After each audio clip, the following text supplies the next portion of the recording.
So as we go ahead and wrap up our lightning talks today, we have one more lightning talk by Alex Gurvich. In his former life, Alex studied the formation of distant galaxies like the Milky Way using supercomputer simulations of the universe and received a PhD in computational astrophysics from Northwestern University.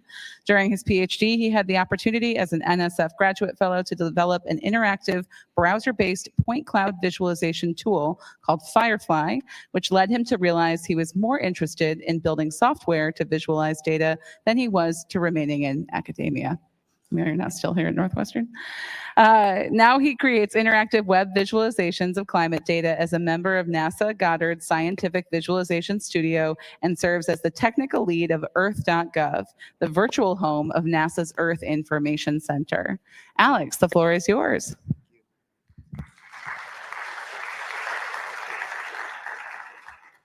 Thank you, and I'm hyper aware of the fact that I'm keeping us from the unconference sessions and closing out an amazing day of talks, but also perhaps an exhausting day of talks.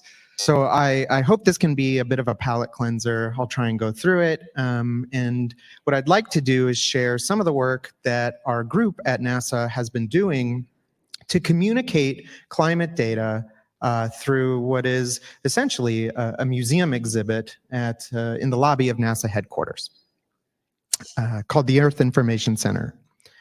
So the Earth Information Center is more than a museum exhibit, but for our purposes today, I'm just going to focus on the physical installation that you could come and visit if you make your way to Washington, D.C. What I will say about the rest of the Earth Information Center is that it's a U.S. government federal interagency partnership of 7 agencies to bring geospatial data to the public so that people from nonprofits to congressional staffers to data journalists can get clean data that is all in the same format under a unified API through Earth.gov. So that's my day job, really, is to try and make Earth.gov happen. But I'm here representing instead our physical installation. So I've got to give some love to Earth.gov. So the physical installation at NASA headquarters has 4 main components. The first we call Space for Earth. It's what some might call a cave. It's an immersive visualization experience with projectors on all 4 walls and the floor that you can really swim through the data in some places because it is actually an interactive experience. There's also a data sculpture, so in some sense physicalization, the Earth Pulse, that represents the flow of data from satellites to up in space to our ground stations that monitor and control them here on Earth. We also have a couple of interactive kiosks that you can go and play around with the data, spin around a little 3D globe made in 3JS. And then what I'll be spending most of the time talking about today is really the star of the show that I like to call Earth Mission Control, the Hyperwall. It's a 20-foot display, 8K resolution that we put all sorts of things on. So the Hyperwall is pretty cool enough that Bill Nye himself, the man, the myth, the legend, came and pointed to El Nino on it. So we captured that moment for history. Here he is, very seriously, telling us something about El Nino. And now I'm gonna just let this play so that if you peel your eyelids open, you can beam all of the information, 20 minutes worth of climate content right into your brain. And hopefully you can see that there's a heterogeneous grouping of different kinds of data. So there are dashboards, there are narrated stories. Without the audio, you can't tell they're narrated. But then there are also things that we call beauty pieces. And so the beauty pieces, we wanted these literally to be palette cleansers that we would interspace between all of the very dense data dashboards. And their goal was just to really inspire a sense of awe, a sense that NASA has tons of Earth data that we do more than space, and you can really just get lost in it. And we have people that will stand in the Earth Information Center and watch the entire 20-minute show, sometimes multiple times, and give us the feedback that this is their favorite part. They want more beauty pieces. So some of the beauty pieces that we currently have is one of the few times that I'll ever thumbs up a rainbow color map is on this ocean flows piece where the color represents different temperatures. We have a great 3D modeling skill set in the studio, and so we have tons and tons of these animations with these 3D data sets that we can fly through. And so there's a very nice piece showing how an atmospheric river is formed and then funnels precipitation onto the California coast in this case. And then there's a really great animation of a wildfire in California and how the perimeter of it changed over time. In addition to those beauty pieces, we also have narrated stories. So we partner with producers internal to NASA, and they help us we have a TV studio. They will go and film themselves in front of our visualizations, talking about it. They'll write the scripts, they'll pick the story beats, and they'll come up with short form documentary content, something like 3 to 5 minutes. And then we put this up onto the hyperwall. And so the Earth Information Center focuses on 9 key themes. We have videos for 5. Here I have little thumbnails for 3. Air quality, we have disasters or hurricanes in this case, and then agriculture.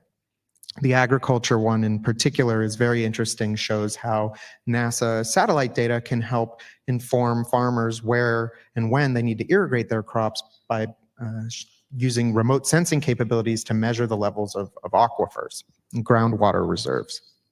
Which to me, I just blew my mind when I first heard the story. And then there are the dashboards.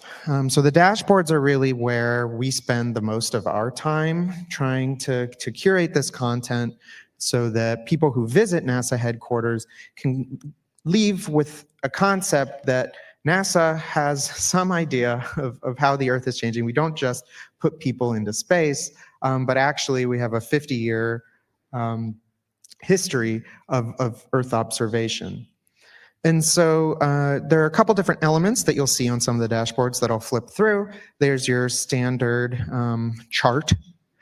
We have our big statistics. In this case, our KPIs are kind of scary, you know, like the number of degrees that things have changed.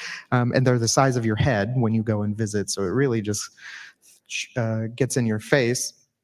And then a whole bunch of maps, so your standards. But then, as I mentioned, we have a lot of expertise in the studio for building these 3D models. And so we wanted to take advantage and really lean into the things that the studio does well and create some of these beautiful visualizations and include them in the dashboards. So when we're showing things like the Arctic sea ice extent, you can show you can really get immersed in some of that data, whereas, you know, just a contour on a flat projection map, it's not as engaging. So these dashboards are categorized by these same sorts of themes that I mentioned topically, but they're also categorized in terms of how frequently the data is updated and what the scope is. So for example, our Earth Now dashboard, which is our NASA administrator's favorite to stand in front of and just point at. So we have a special mode where it only shows that, just for him. Shows near real-time data. It's updated every 10 minutes with the latest satellite measurements, and has a very broad scope. In some sense, it's just visual. Then there's the climate vital signs dashboard. So here we update it with daily data with a much more narrow scope, just focusing on specifically a couple of KPIs that tell us something about the climate. Then we have stuff that we update maybe once a year. It's much more focused. We're talking about just greenhouse gases. And last, we have things that we'll make maybe just once ever using extremely high resolution simulations that we're not able to update, but are extremely focused, so not just on greenhouse gases, but actually just on carbon dioxide. And I just want to emphasize that all of this effort is, it really takes a village. So here's an image of the studio that we managed to all crowd around the worm. If you are interested in learning more about the Earth Information Center or NASA's mission to communicate climate data, you can come find me or Alex Kekesi. We sent both of our Alexes here to Outlier. And there will also be an unconference session right after this for climate data visualizers to unite. And if you'd like to learn more about the Earth Information Center or play around with my little web app version of the Hyperwall, you can go ahead and head to earth.gov and check it out. Thank you.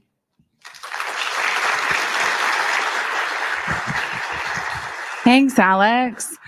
So as we go ahead and wrap up, Alex, since you've got an unconference session coming up next, can folks bring their questions and ideas to the unconference session? Sounds good. All right, big round of applause for Alex.